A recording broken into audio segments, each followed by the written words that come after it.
السلام علیکم مائی YouTube family, please channel کو سبسکرائب کریں پیر اجمل رضا قادری کے بیانات سننے کے لیے۔ Thank you. نبی پاک صلی اللہ علیہ وسلم فرماتے ہیں 3 بندے اللہ کی بارگاہ میں کھڑے کیے جائیں گے قیامت والے دن۔ کتنے بندے جی؟ اور تینوں بہانہ کریں گے کہ یا اللہ ہم عبادت نہیں کر سکے۔ 3 بندے شعب الایمان میں امام بہقی نے نقل کیا۔ رسول پاک صلی اللہ علیہ وسلم فرماتے ہیں سب سے پہلے ایک غلام کھڑا کیا جائے، جو کسی کا غلام ہے، کھڑا کیا گیا اللہ کی بارگاہ میں۔ اللہ پاک نے فرمایا تو نے میری عبادت کیوں نہیں کی، نماز کیوں نہیں پڑھی؟ تو کہتا ہے یا اللہ میرے اوپر بندوں کے حق ہی بڑے تھے، میں کسی کا غلام تھا، تو خدا بندہ میں کیسے تیری عبادت کرتا؟ میں تو غلامی کی زندگی گزار رہا تھا، مالک کی بات مانتا کہ تیری مانتا؟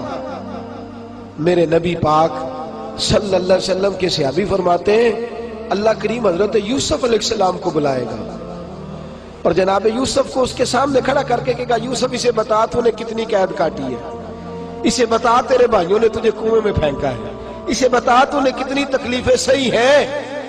حضرت یوسف جب بات کر رہے ہوں گے تو رب اس سے کہے گا میرے یوسف نے تکلیفیں بڑی سہی ہیں پر سجدہ ایک بھی قضا نہیں کیا، سجدہ ایک بھی۔ تو بتا تو زیادہ غلامی میں تھا کہ یوسف زیادہ پریشانی کے عالم میں تھے؟ وہ کہیں گے نہیں یا اللہ یوسف ہی تھے۔ فرمایا پھر تو میری بارگاہ میں بہانے کرتا ہے، میری بارگاہ میں بہانے کرتا ہے؟ اللہ اکبر۔ میرے نبی کریم صلی اللہ علیہ وسلم فرماتے ہیں رب کریم فرمائے گا اس سے جو تاجر تھا بھئی تو نے نماز نہیں پڑھی، عبادت نہیں کی، میرا ذکر شکر نہیں کیا، تو عرض کرے گا یا اللہ میں تاجر تھا، میری ڈیوٹیاں بڑی تھی، کاروبار بڑا پھیلا ہوا تھا، یہ اللہ خیر کرے آپ کو جسے پوچھ لے میاں صاحب نماز نہیں پڑھتے، کہتا میرا ٹائم کوئی نہیں نماز پڑھنے کا۔ تو میں نے کہا بڑی اچھی بات ہے، اللہ خیر فرمائے، اللہ معاف فرمائے، اللہ اپنی رحمت کرے، ٹانگ ٹوٹ جائے نا آج تو لٹا لیں گے ڈاکٹر صاحب، 3-4 پلیٹیں ڈالیں گے، 6 مہینے کام کو نہیں کرنے دیں گے، تو پھر آپ کا کیا خیال ہے آپ کے بچوں کی روٹی عرش سے گرے گی؟ کھائیں گے کھانا کہ نہیں؟ نظام روک جائے گا دنیا کا میرا خیال ہے۔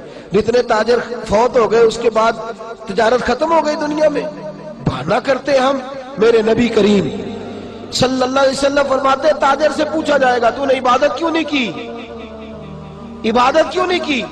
تو عرض کرے گا یا اللہ کام بڑے تھے، تجارت لمبی چوڑی تھی، پھیلی ہوئی، ادھر بھی ڈیوٹی ادھر بھی ڈیوٹی، وہاں بھی جانا یہاں بھی جانا۔ اللہ حضرت سلیمان علیہ السلام کو بلائے گا اور بلا کے کہے گا سلیمان تو پوری دنیا کا حکمران تھا اور پوری دنیا کی تجارت کرنے والا تھا، تو زیادہ مصروف تھا کہ سلیمان زیادہ مصروف تھے؟ حضرت سلیمان علیہ السلام بتائیں گے کہ میری کتنی ڈیوٹی تھی، صرف ایک گھر کی نہیں، ایک وطن کی نہیں، ایک صوبے کی نہیں، پوری دنیا کی۔ اور ساتھ حال یہ ہے کہ صرف انسانوں کی نہیں، جنوں کی ڈیوٹی بھی میری ہے، زمین پر بسنے والے جانوروں کی ڈیوٹی بھی میری ہے۔ اللہ فرمائیں گے یہ اتنی مصروفیت کے باوجود ہر وقت میری بارگاہ میں جھکا رہتا تھا، تو ہی زیادہ مصروف تھا۔ تیسرے ایک بندے کو بلایا جائے گا جو مجبور تھا، بیمار تھا، پریشان تھا، اس کو بلا کے اللہ فرمائے گا تو نے عبادت کیوں نہیں کی؟ یا اللہ میں بیمار رہتا تھا، یا اللہ میں پریشان رہتا تھا، میں مصیبت میں رہتا تھا، تو نے مجھے آزمائش میں ڈالا تھا۔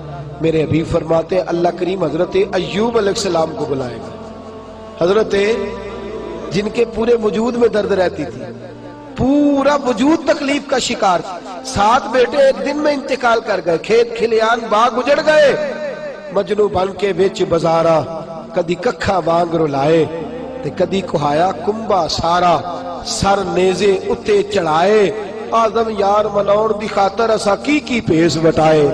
فرمایا حضرت ایوب کو کھڑا کر کے اللہ فرمائیں گے تو زیادہ بیمار تھا کہ ایوب؟ تو زیادہ تکلیف میں تھا کہ ایوب؟ یا اللہ نہیں، درد تو انہیں زیادہ تھا، تکلیف تو انہیں زیادہ تھی۔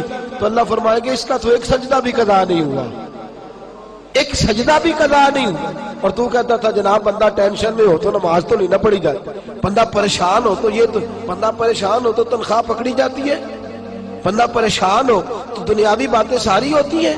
میرے دوستو اتنی آزمائشیں نہیں جتنا اپنے اپنے وجود پر بوجھ ڈالا ہے۔ میرے رسول کریم صلی اللہ علیہ وسلم نے مزاج دیا ہے، صحابہ کو سمجھایا ہے، اور صحابہ کرام کا تو طریقہ یہ تھا وہ تو آزمائش کو پکڑ کر گلے آزمائش کو تھامتے تھے، اور جو آزمائش میں نہیں ہوتا تھا اس سے پریشان ہوتے۔ ذرا توجہ فرمائیے، حضرت خالد بن ولید کا نام سنا ہے؟ یہ سیف اللہ ہے، اللہ کی تلوار۔ حضرت خالد بن ولید نے اپنی بیوی کو طلاق دے دی اور بڑا عرصہ وقت اچھا گزرا، طلاق ہو گئی، بیوی چلی گئی، ایک باغ بھی دیا تحفے میں۔ بعد میں آدمی پوچھنے لگا حضور آپ نے بیوی کو طلاق دے دی، کیا معاملہ تھا؟ آپ فرمانے لگے کوئی مسئلہ نہیں، میری بیوی بڑی نیک تھی، پرہیزگار تھی، اچھی تھی، فرما بردار تھی۔ انداز دیکھیے گا، کہنے لگا جناب عجیب بات ہے، طلاق بھی دے دی اور اچھی بھی بڑی تھی، کس بات پہ طلاق دی؟ آپ فرمانے لگے وہ میرے ساتھ 27 سال رہی ہے۔ کتنے سال؟ اور میں انتظار کرتا رہا ہوں۔ میرے نبی پاک صلی اللہ علیہ وسلم نے فرمایا جس کو اللہ تکلیف نہیں دیتا اس سے اللہ ناراض ہوتا ہے۔ میں نے 27 سال انتظار کیا، اس کے تو کبھی سر میں درد نہیں ہوا تھا۔ تو آپ فرماتے ہیں میں نے اسے ایک باغ دے کے بھیج دیا اس کے میکے۔ میں نے کہا تیرے اوپر چونکہ آزمائش نہیں آتی تو کہیں ایسا نہ ہو اللہ تجھ سے ناراض ہے تو مجھ سے بھی ہو جائے۔ مانے لگے اس خیال میں نے اس کو بھیج دیا ہے کہ اس پہ تو تکلیف ہی کبھی نہیں آئی۔ ہمارے ہاں ذرا ذرا سی آزمائشیں ہیں اور لمبے چوڑے پہاڑ ہیں۔ اور ایک اور بات سن لیں، آزمائشوں میں جو جینا سیکھ جاتا ہے نا، رب کریم اسے درجے بھی بڑے ہی عطا فرماتا ہے۔ جس کا دنیا میں کوئی سہارا نہیں نہ بنتا پھر اسے خدا کی رحمت آگے بڑھ کے سہارا عطا فرماتی ہے۔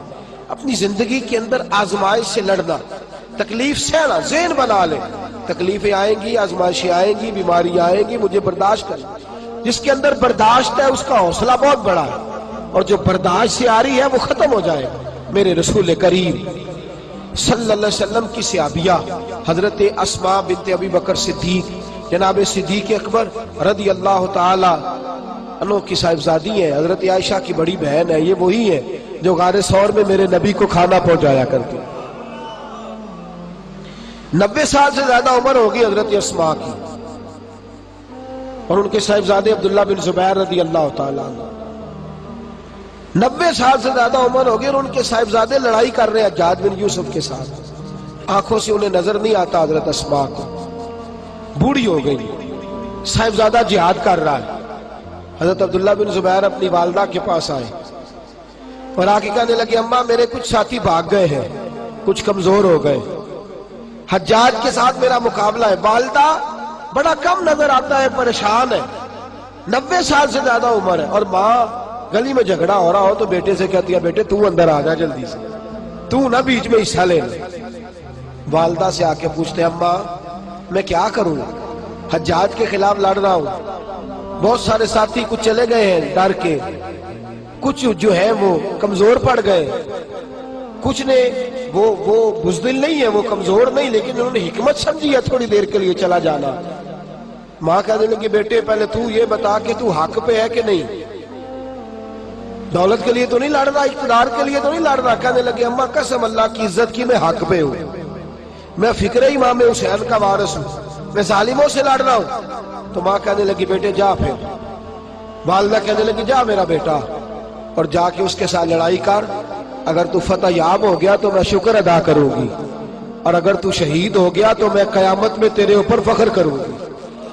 تو کہنے لگے اماں وہ بڑے ظالم ہیں، بوڑھی ماں کا حوصلہ دیکھتے، وہ بڑے ظالم ہیں، وہ تو مسئلہ کر دیتے ہیں، ناک کان گلا کاٹ دیتے، اتنا سخت میرا دشمن ہے۔ والدہ کہہ رہی ہے بیٹے سے، 90 سال کی بوڑھی اماں کہتی ہے بیٹا بکری کو ذبح ہوتے وقت تکلیف ہوتی ہے، کھال اترتے وقت تکلیف نہیں ہوتی۔ تکلیف تجھے ایک وقت ہوگی جب تیر لگے گا، جب تلوار لگے گی، ناک کان کاٹتے تجھے کیا تکلیف ہوگی، اللہ تجھے زیادہ اجر عطا فرمائے گا۔ جا مجھے بہادر کی ماں بننے کا شرف دے، بزدل کی ماں بننے کا شرف نہ دے۔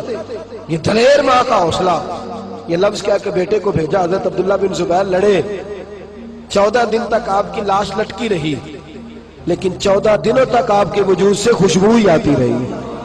حجاج بن یوسف نے آپ کی ماں کو بلایا، حضرت اسماء آئی، کہنے لگا تجھے پتہ ہے تیرے بیٹے کی لاش لٹک رہی ہے؟ کہنے لگی کیا کہا؟ لٹک رہی ہے؟ ہاں تیرے بیٹے کی لاش لٹک، کیا کہتے ہو؟ تیرے بیٹے کی لاش لٹک رہی ہے، پھر بتا لو، تیرے بیٹے کی لاش لٹک رہی ہے۔ تو آپ فرمانے لگی شکر ہے اللہ کا، میرے بیٹے کی لاش لٹک رہی ہے، کہیں جھکی ہوئی تو نہیں ہے نا، کسی ظالم کے آگے جھک تو نہیں نہ گئی، کہیں اس نے گلا کٹایا ہے کہیں جھکایا تو نہیں نا, شکر ہے میں اللہ تعالیٰ کا. کہنے لگے تو مجھ سے سفارش نہیں کرے گی کہ اس کی لاش کو ہٹا دوں؟ آپ فرمانے لگے جس رب نے اسے شہید ہونے کا حوصلہ دیا ہے وہ اسے قبر کی اعلیٰ جگہ بھی عطا فرمائے گا. حضرت عبداللہ بن زبیر جنت المعلیٰ میں آرام فرما رہے ہیں, اور سرخیل ہے وہاں کے مسلمانوں کے. عزیزوں, تکلیفوں کو آگے بڑھ کے وصول کرنا. ذرا ذرا سی بات پہ لوگ چیختے چلاتے ہیں, کفر بولتے ہیں, گھروں میں فوتگی ہو جائے تو کفر.